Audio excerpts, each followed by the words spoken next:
সুপ্রিয় দর্শক আসসালামু আলাইকুম, কেমন আছেন আপনারা? নিশ্চয়ই ভালো আছেন। আজকের ভিডিওতে আপনাদের সবাইকে স্বাগত জানাচ্ছি।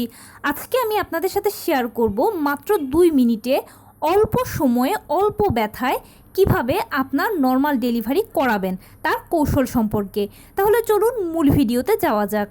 বাই দ্য ওয়ে, মূল ভিডিওতে যাওয়ার আগে একটা কথা বলি, আমি আমার চ্যানেলে pregnancy related, specially normal delivery related অনেক ইম্পর্টেন্ট তথ্য ভিডিও আকারে শেয়ার করে থাকি।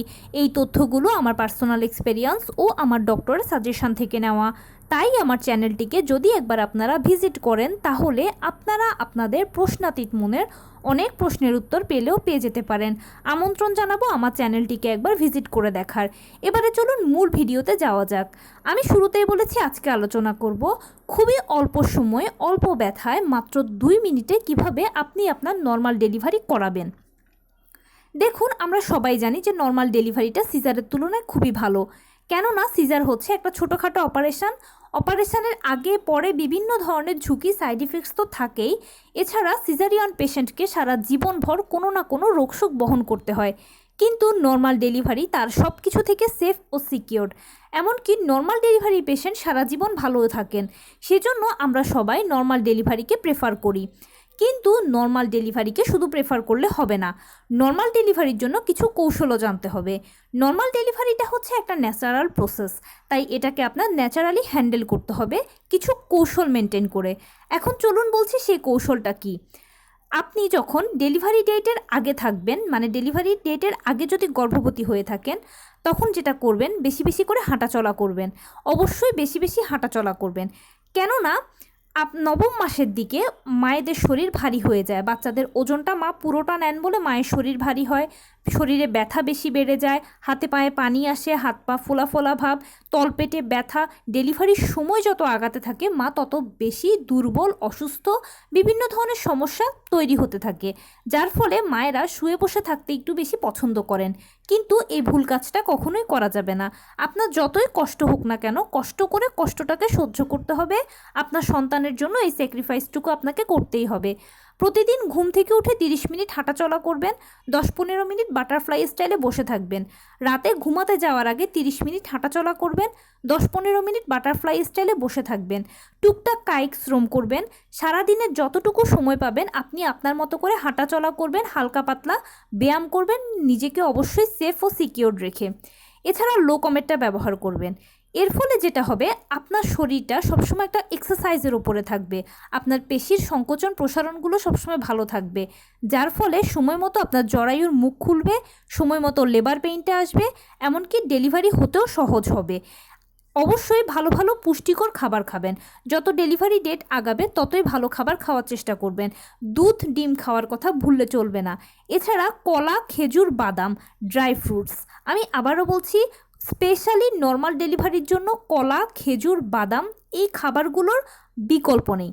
কেননা এই খাবারগুলো আপনাকে পর্যাপ্ত পরিমাণে শক্তি দেবে, এবং সেই শক্তি শুধু দেবেই না, সেটা শরীরে সঞ্চয় করে রাখতেও সহায়তা করবে, এবং প্রয়োজন মতো এগুলোকে আপনি সাপ্লাই দিতে পারবেন। এজন্য নর্মাল ডেলিভারির জন্য কলা, খেজুর, বাদাম বেশি বেশি করে খাবেন। এতে আপনার শরীর সবসময় শক্তপোক্ত থাকবে, আপনি সুস্থ থাকবেন। এরপরে যখন আপনার পেইনটা আসবে, তখন যে কাজটা করবেন, পেইনটাকে নিচের দিকে রিলিজ করবেন।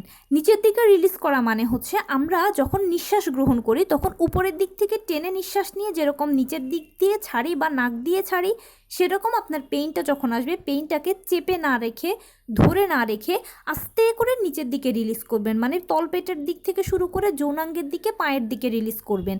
এই কাজটা আপনি যত ভালো করতে পারবেন তত ভালো আপনার জরায়ুর মুখ দ্রুত খুলবে, এবং সেই সাথে জরায়ুর সংকোচন প্রসারণ শুরু হয়ে যাবে, বাচ্চা ভেতর থেকে চাপ দেওয়া শুরু করবে, সময় খুব কম লাগবে, কাজটা খুব দ্রুত হবে।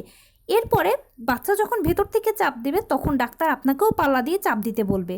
যখন আপনাকে ডাক্তার চাপ দিতে বলবে ঠিক তখনই চাপ দেবেন, তার আগে নয়। কিন্তু যখন ডাক্তার আপনাকে চাপ দিতে বলবে ঠিক তখনই আপনি চাপ দেবেন।